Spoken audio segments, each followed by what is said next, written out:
Télévision et médias sociaux au Congo est le thème principal sur lequel Jonas Charles Ndeke a voulu en savoir davantage en 2 tomes, notamment sur le positionnement informationnel et espace public de 1990 à 2018, dans cet ouvrage présenté et dédié ce 3 mars à Brazzaville.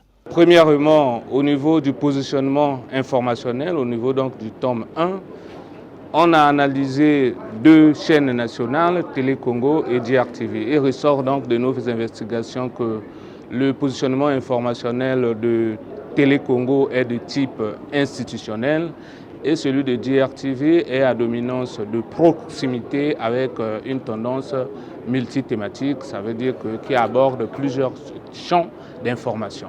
Ce positionnement informationnel est justifié par la précarité financière des chaînes qui font souvent recours aux acteurs extérieurs qui financent la couverture de l'actualité. Les acteurs extérieurs, ici on fait allusion aux acteurs institutionnels et aux organisateurs d'événements. Dans cet ouvrage d'esprit, cet enseignant à l'université Marien Ngouabi s'interroge aussi sur l'appropriation de l'information et espace public de 1990 à 2018. Question de comprendre les mécanismes d'appropriation de l'information à travers les JT des chaînes nationales, transnationales et des médias sociaux.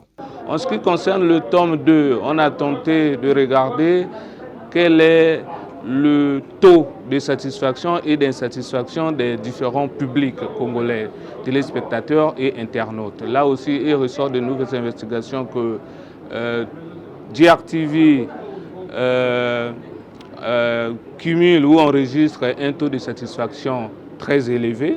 Ça veut dire que les téléspectateurs et internautes ont exprimé une satisfaction vis-à-vis des programmes ou des contenus informationnels proposés par DRTV. En ce qui concerne Télé Congo, les téléspectateurs ont exprimé donc une insatisfaction qui se justifie par un taux de moins de 50%. Les 2 tomes qui constituent ce livre ont suscité la curiosité intellectuelle de plusieurs universitaires nationaux et sous-régionaux, à l'image de cette critique littéraire qui a souligné la pertinence de la propriété intellectuelle de Jonas Charles Ndeke. L'architecture du livre, je l'ai trouvée très équilibrée, c'est-à-dire que nous avons 3 parties et ces 3 parties contiennent à chacune 2 chapitres.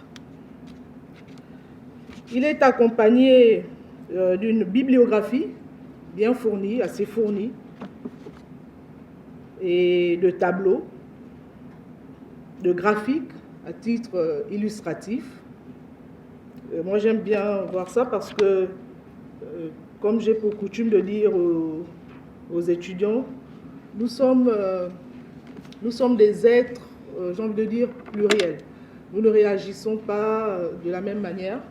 Lorsque nous donnons, par exemple, nos cours, il y en a qui ont une mémoire auditive, il y a d'autres qui ont une mémoire visuelle.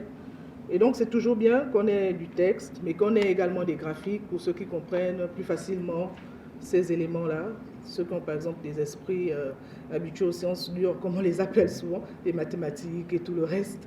C'est plus facile pour eux d'analyser des graphiques, des tableaux, plutôt que de lire plusieurs lignes. Alors, donc, cet ouvrage est le complément du premier tome. Jonas Charles Ndeke est docteur en sciences de l'information et de la communication de l'université Grenoble-Appel en France et membre associé du groupe de recherche sur les enjeux de la communication. Il est maître assistant CAMES à l'université Marien Ngouabi.